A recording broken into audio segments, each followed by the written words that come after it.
جو ہی میرا ایک دوست تھا جس کے پاس موبائل تھا, وہ خوشی کے مارے جو ہے نا رو رہا تھا. اس نے جب بورڈ دیکھ لیا کہ یہ آگے اٹلی ہے, اس نے چھلانگ لگائی. میں نے سمجھا کہ اس کو کچھ ہو گیا, پولیس سامنے آ گئی. وہ خوشی کے مارے بہت زیادہ رو رہا تھا اور اس نے سجدے بھی لگائے کہ وہ خوشی کے مارے, کیونکہ یہ بہت خوشی کا موقع ہوتا ہے. کوئی سامنے دیکھو گے تو وہ آپ کو دیکھیں گے نہیں یہ کون ہے, ڈائریکٹ مارنے پہ لگ جاتے ہیں. یہ تو حقیقت ہے, اگر آپ کسی کا بھی بارڈر غلط طریقے سے کراس کرنے کی کوشش کرتے ہیں وہ تو آپ کو مار دیں گے. السلام علیکم ورحمۃ اللہ وبرکاتہ. دوستو میرا نام ہے عدیل جمیل اور آپ دیکھ رہے ہیں ہمارا فیس بک پیج اور یوٹیوب چینل. دوستو آج کی اس ویڈیو میں سمیع اللہ یہ شیئر کریں گے کہ کیسے یہ سربیا سے نکل کے بوسنیا پہنچے اور وہاں پہ کیا حالات اور واقعات انہوں نے اپنی آنکھوں سے دیکھے. تو آئیے آج ان سے جانتے ہیں انہی کی زبانی کہ وہاں پہ کیا کیا معاملات ہوئے. جی سمیع اللہ, سب سے پہلے تو آپ ہمیں اس سیریز میں یہ بتائیے گا کہ جب آپ سربیا پہنچنے کے بعد آپ نے وہاں پہ کیا چیزیں دیکھیں, اور وہاں سربیا چھوڑ کے وہاں آگے بوسنیا کی طرف آپ کیسے نکلے؟ تو اصل میں یہ بات ہے کہ ہم جب سربیا میں پہنچ گئے, سربیا سے ہم نے ارادہ کیا ہوا تھا کہ سربیا میں جو ہے کاغذات پیپر وغیرہ تو وہاں پہ ملتے نہیں ہے, اور وہاں کی کرنسی بھی جو ہے نا دینار ہے تو بہت کم ہے. جو وہاں پہ لوگ نہیں رہتے ہیں اصل میں, کوئی بہت کم لوگ جو ہے نا 2% 3% لوگ رہتے ہیں, باقی سارے جو ہے نا پھر آگے یورپ کی طرح کوشش کرتے ہیں, کیونکہ آگے 2-3 ملک ہوتے ہیں, اس کو دو ملک ہوتے ہیں, اس کو پار کرنا پڑتا ہے. تو بس ہم سربیا سے پھر ہم نے ارادہ کیا کہ ہم نے بلگراد پہنچ گئے. بلگراد سے پھر ہم جو ہے نا ایک دوسرا کیمپ ہے اس کے ساتھ اس میں ادھر میں 1-2 مہینے رہا. سربیا میں 2 مہینے رہے آپ؟ ہاں, سربیا میں 2 مہینے رہا, 2-3 مہینے رہا. ادھر سے پھر کچھ ایسے گیم ہوتے ہیں جو ٹرالے کے ذریعے جو کنٹینر ہوتے ہیں نا, اس میں بندے کو ڈال کے جو ہے نا آگے پھر شفٹ کرتے ہیں ڈائریکٹ, یا فرانس نکلے یا پھر کرواسیا نکلے یا پھر اٹلی نکلے, وہ جرمنی نکلے, جو بھی ملک ہو وہ قسمت کی بات ہے. وہ سارے یورپ جاتے ہیں. میں نے اس طرح کچھ مہینے ٹرائی کیا کہ میں ادھر چلا جاؤں, لیکن وہ کرواسیا کا جو بارڈر ہے وہ بہت ہی مشکل ترین ہے, کیونکہ کرواسیا جو بھی ہے وہ ادھر جاتا ہے تو اس کو پکڑ کے جو ہے نا واپس ڈپورٹ کرتے ہیں, مارتے بھی ہیں وہاں. تو کرواسیا کا جو لوگ ہے, پولیس ہے, وہ بہت خطرناک ہے بنسبت دوسرے ملکوں کے. بالکل. تو میں ادھر سے پھر ارادہ کیا کہ ابھی تو ادھر سے نہیں پہنچ رہا ہے. میں نے دوسرا پھر بوسنیا جانے کی کوشش کی کہ وہاں سے بوسنیا جاؤں. پھر ہم اسی طرح ٹرین میں بیٹھ کر جو ہے نا بوسنیا کے بارڈر تک پہنچ گئے. تو پھر ہم نے اس کو ایک جو ڈنکر ہوتا ہے اس کو ہم نے کچھ 100-150 روپے دینے تھے, بس 100-150 یورو ہم نے دے دیے اس کو. اس نے ہمیں رات کو جو ہے نا رات کو ہی نہر پار کراس کرائی. کچھ لوگ جو تھے وہ ادھر سے ایک ہفتہ بیٹھے ہوئے تھے, کیونکہ وہاں سے نہر کراس کرنا بھی بہت مشکل ہوتا ہے کیونکہ بارڈر ہے وہاں پہ. لیکن یہ ہے کہ بس قسمت کی بات ہوتی ہے, کسی کو ہفتہ لگ جاتا ہے زیادہ سے زیادہ, کسی کو 2 دن, کسی کو 3 دن, کسی کو جو ہے نا 1 دن میں ہی وہ پار کر لیتا ہے. پھر وہ بوسنیا, پھر ہم نے نہر کراس کیا اور تزلا, اس طرح تزلا ایک شہر ہے وہاں پہ ہم پہنچ گئے. یہاں پہ ایک چیز پوچھنا چاہوں گا سمیع, جب آپ وہاں پہ لوگ وہاں پہ بیٹھے ہوتے, کیا ان کے پاس کچھ کھانے پینے کے لیے تھا؟ اصل میں کھانے پینے کے لیے اس طرح سامان ہم اپنے ساتھ بیگ میں رکھ لیتے ہیں جو تقریباً 1 ہفتے کے لیے ہو یا پھر 4-5 دنوں کے لیے ہو.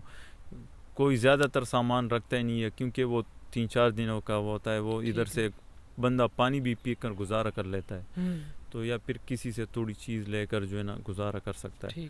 ہم جو ہی تزلا پہنچ گئے, تو جو تزلا پہنچ گئے ادھر سے جو وہ کیونکہ بوسنیا جو ہے نا زیادہ تر لوگ مسلمان ہیں وہاں کے, تو مسلمان جو ہے نا ہمیں دیکھ کر بہت ہماری مدد کی ہے. اس نے کھانے پینے کا جو خوراک ہے ہمیں دیے, جو بوتلیں وغیرہ, پانی وغیرہ, پیپسی وغیرہ, جو بھی ان کے جو بس میں تھا وہ ہمیں کھانے پینے کا سسٹم ہر کسی کو دیتے تھے.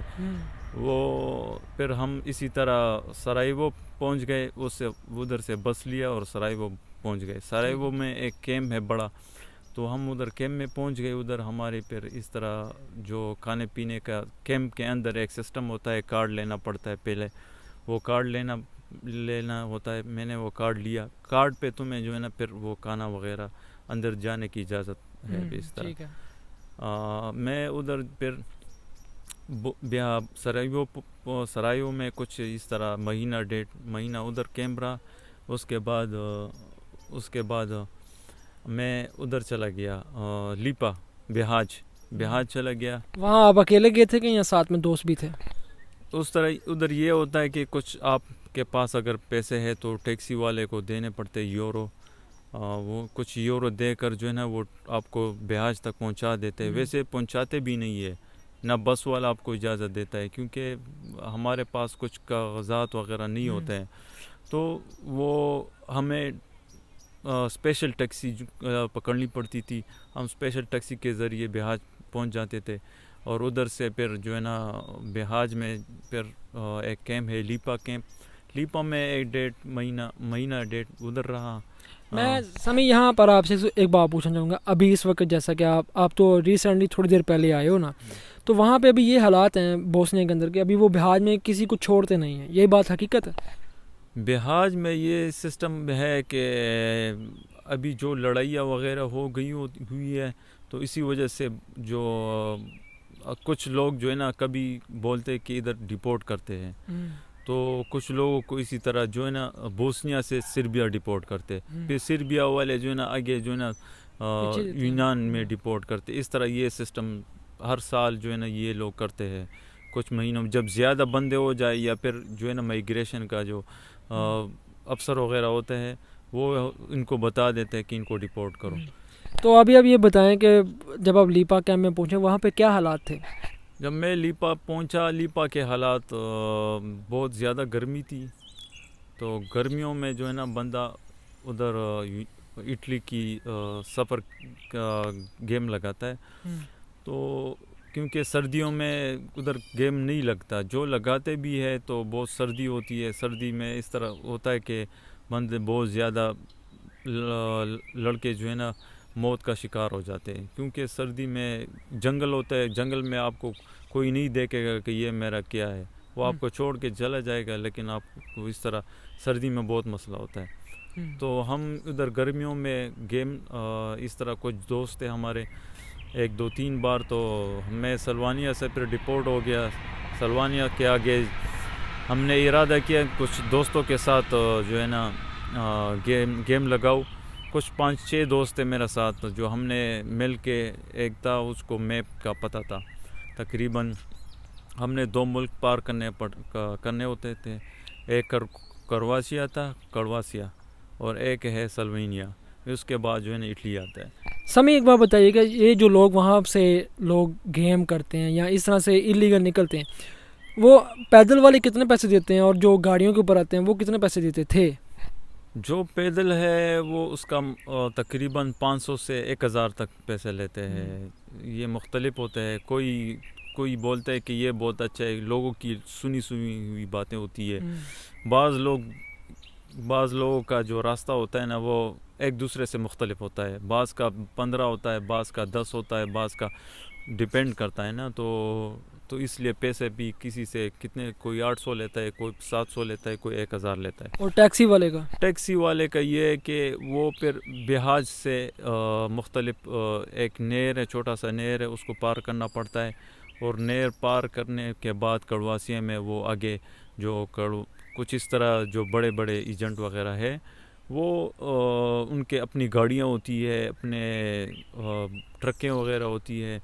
تو وہ تقریباً اس میں وہ ڈنکر جو ہے نا وہ 3500 سے لے کر 5000 تک پیسے یہ لیتے, 5000 تک. 5000 یورو؟ ہاں, یہ بہت زیادہ بڑا رقم ہے. پاکستانی تقریباً 15 لاکھ بنتا ہے اس وقت. 15 لاکھ بنتے ہیں. یہ بہت زیادہ رقم ہے. اگر کسی کے بس میں نہ ہو تو وہ بیچارہ اپنے وہ کھیت وغیرہ, اپنے جو گائیں وغیرہ, جو بھی کاروبار اس نے کیا ہوتا ہے وہ بیچ کر جو ہے نا مجبور ہوتا ہے, کیونکہ وہاں پہ رہنا بہت مشکل ہوتا ہے.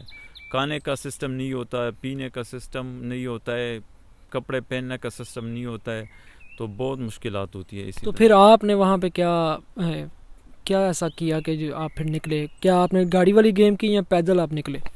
میں جو ہے نا اسی طرح کچھ دوستوں کے ساتھ اکٹھے ہو کر جو ہے نا، ہم ایک دوست ہے اس کو میپ چلانا آتا تھا، پر اسی طرح ہم نے میپ کے ذریعے ایک اچھا سا ریڈمی والا موبائل لیے اور کچھ بیٹری بھی لے لیے، تو اسی طرح ہم بحاج پہ چڑھ جاتے تھے اور اپنے ادھر ایک 2-3 مارکیٹ ہے جو چائنیز کے ہے، ادھر سے ہم خوراک کا سامان لیتے تھے، بیگ وغیرہ، روٹی وغیرہ جو بھی ہوتی تھی، تو زیتون وغیرہ، جو کریم وغیرہ ہے، پانی وغیرہ، جرابے وغیرہ، اس طرح کچھ چیزیں ہوتی تھی جو ہم نے سامان میں بیگ میں رکھ کر جو ہے نا پہاڑ پہ چڑھتے تھے، بہت مشکل بات ہے۔ تو اسی طرح میں نے کچھ گیمیں لگائی اور کڑواسیا کی پولیس ہمیں پکڑ کر جو ہے نا ڈپورٹ کرتے تھے۔ ڈپورٹ کا سب سے بڑا خطرناک یہ بہت مسئلہ ہے کہ وہ ڈپورٹ ایسے نہیں کرتے، وہ آپ کو پھر گونے میں یا گاڑی میں بیٹھ کر جو ہے نا آپ کے اکثر جو ہے نا ہاتھ بھی باندھ لیتے ہیں اور جو سامان وغیرہ ہے وہ ادھر رکھتے ڈگی میں نیچے، اور آپ کو جو ہے نا اس کے گاڑی کے لائٹ بند کر دیتے ہیں، اندھیرا ہوتا ہے۔ اور دوسری بات یہ کہ ادھر جو ہے نا پہاڑ ہے، سارے پہاڑ ہے، بارڈر کا علاقہ ہے، وہ تو پہاڑی ہے، تو اندھیرا ہوتا ہے تو پہاڑ پہ بندہ چڑھ جاتا ہے، جب سانس لینے کی مشکل ہو تو بندہ کا دل خراب ہو جاتا ہے۔ تو اسی طرح یہ بڑا مسئلہ ہے کہ جب ڈپورٹ کرتے پولیس والے، اکثر جو ہے نا وہ ان لوگوں نے وہ نقاب سے پہنے ہوتے ہیں، ان کا چہرہ بھی نظر نہیں آتا، وہ اسپیشل کمانڈر ہوتے ہیں جو بارڈر کے ہوتے ہیں، تو وہ بہت ظالم لوگ ہیں۔ وہ یہ نہیں دیکھتے کہ یہ چھوٹا ہے، یہ بڑا ہے، یہ مریض ہے، یہ صحیح ہے، صحت مند ہے، بس جو بھی آئے آپ کے سر پہ لگا، آپ کے پاؤں پہ لگا، آپ کو جتنا بھی لگا کوشش کریں گے کہ آپ کو مارے۔ اسی طرح وہ مارتے بھی ہیں بہت زیادہ، ہم نے مار بھی اسی طرح تھوڑی بہت زیادہ کھائی ہے۔ تو اسی طرح ہم نے ارادہ کیا تھا کہ جو بھی ہے ہم نے پہنچنا ہی ہے۔ ہم نے پھر ایک بار آخرکار ہم جو ہے نا کڑواسیا پہنچ گئے، کڑواسیا سے اسی طرح ہم نے تقریباً کڑواسیا سے آگے سلوینیا آتا ہے، سلوینیا میں 2-3 بار تو ہمارے پیچھے پولیس پڑ گئی تھی، وہ تو قسمت کی بات ہے، رب ذات نے جو ہے نا بچا لی ہے۔ اسی طرح جو ہے کتنے دنوں کے اندر آپ پہنچے پھر؟ مجھے تقریباً 12 دن میں پہنچ گیا تھا، 12 دن میں ادھر ترستی اٹلی پہنچ گیا تھا۔ یہاں پہ ہمیں پولیس وغیرہ نے نہیں پکڑا تھا۔ ہم جو ہی میرا ایک دوست تھا جس کے پاس موبائل تھا، وہ خوشی کے مارے جو ہے نا رو رہا تھا، اس نے بورڈ دیکھ لیا کہ یہ آگے اٹلی ہے، اس نے چھلانگ لگائی، میں نے سمجھا کہ اس کو کچھ ہو گیا، پولیس سامنے آ گئی، وہ خوشی کے مارے بہت زیادہ رو رہا تھا اور اس نے سجدے بھی لگائے کہ وہ خوشی کے مارے، کیونکہ یہ بہت خوشی کا موقع ہوتا ہے کوئی پہنچتا ہے، کیونکہ ہر کوئی پیسے دیتا ہے، جان بھی لگاتا ہے، اور جس کی ہمیں پتہ ہے کہ یہ بہت خطرناک اور دشوار سفر ہے۔ تو میرا دوست تھا، اس نے بہت چھلانگیں لگائی، خوش ہو رہا تھا کہ ہم اٹلی پہنچ گئے، ترستے پہنچ گئے۔ ہم بھی پھر جو ہے نا اسی طرح ترستے میں پہنچ گئے، ادھر ایک پارک ہے، وہاں پارک پہ ایک عورت تھی، اس نے ہماری تھوڑی بہت خدمت کی۔ تو اٹلی کے لوگ یورپ میں پھر وہ بنسبت اور ملکوں کے لوگ اچھے ہیں، یہاں پہ تھوڑی بہت سہولت زیادہ ہے۔ سامعین، آپ نے جو سارا سفر طے کیا، پاکستان سے چل کے پھر آگے نکلے، اور آگے نکل کے پھر آپ آگے جیسے یہ سفر طویل سفر کرتے ہوئے، مشکل سفر کرتے ہوئے آگے پہنچے، ان سفر کے اندر یہ جو سارا سفر آپ نے کیا، آپ نے ان سفروں کے اندر کیا چیز محسوس کیا کہ کیا یہ راستے اختیار کرنا ضروری ہیں یا مجبوری میں بھی کوئی بندہ کر سکتا ہے کہ نہیں کر سکتا؟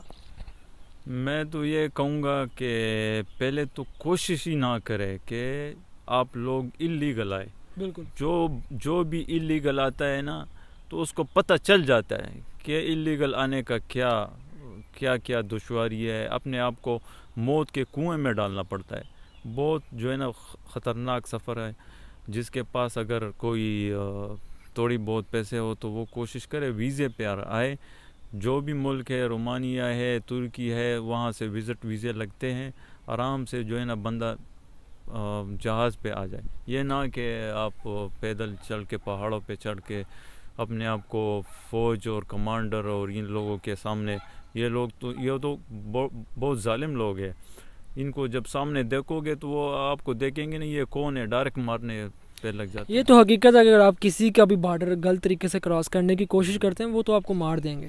لیکن سمی جس وقت آپ آئے تھے اس وقت حالات اور تھے, لیکن ابھی اس وقت جو حالات ہیں وہ ابھی اور حالات ہیں. ابھی تو اتنی سختی ہو گئی ہے اور ہر جگہ سے ڈپورٹ کیا جا رہا ہے. اور جہاں تک آپ بتا دیں بوسنیا میں آپ کب بوسنیا سے نکلے تھے, کون سا سال تھا, 2020 تھا, 21 تھا, 22 تھا؟ میں 2021 سے نکلا تھا, 2021 میں ادھر سے نکلا تھا. اور ابھی اٹلی پھر 2021 12 دن میں تقریباً پہنچ گیا اپنے دوستوں کے ساتھ.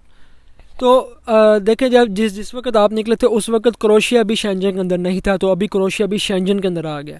اور شینجن کا یہ لا ہے, یہ قانون ہے کہ جب بھی کوئی ملک شینجن کے اندر آتا ہے وہ اپنے بارڈر کو مزید سخت کر دیتا ہے. ایک تو آگے بہت سختی تھی اور ابھی انہوں نے مکمل ہی اس چیز کو بند کر دیا کہ یعنی اب آنا ہی ناممکن ہے. اور لوگ ابھی بوسنیا میں بھی نہیں رہے, مطلب بہت کم لوگ ہوں گے, مطلب 40-50. ایک ٹائم تھا کہ آپ دیکھتے تھے ویڈیوز کے اندر 4-5 ہزار لوگ وہاں پہ تھے. ابھی وہ 40-50 یا 100 لوگ ہوں گے, وہی جو خود اپنی مرضی سے وہاں پہ بیٹھے ہوئے ہیں. یا تو وہ واپس جائیں گے پاکستان میں, یا وہ واپس جائیں گے افغانستان, یا پیچھے گریس کے اندر جائیں گے. تو بتانے کا مقصد یہ تھا کہ آج انہوں نے اپنی یہ جو سفر تھا, اتنا طویل اور اتنا مشکل ترین سفر جو انہوں نے طے کیا, اور طے کرنے کے بعد یہاں تک پہنچے. اور اللہ تعالیٰ کا شکر ہے کہ آپ یہاں پہنچے ہو. اللہ تعالیٰ نے ایک نئی زندگی دی ہے آپ کو. اللہ پاک آپ پر کرم و فضل کرے. اور یہ آج کی سٹوری تھی. اس کے بعد اب اٹلی کے اندر انہوں نے کیا کیا چیزیں کی, کیسی یہاں پہ لائف گزری ہے, نیکسٹ ہم ان کو بتائیں گے. آپ سب کو آپ کے ساتھ یہ شیئر کریں گے کہ کیسے انہوں نے اٹلی کے اندر اپنی یہ ساری چیزیں لے کے چل رہے ہیں, اور اٹلی میں اب ان کی کیا صورتحال و کیا واقعات ہیں. ملتے ہیں ہم آپ کو اگلی ویڈیو میں, تب تک ہمیں دیں اجازت. اللہ حافظ.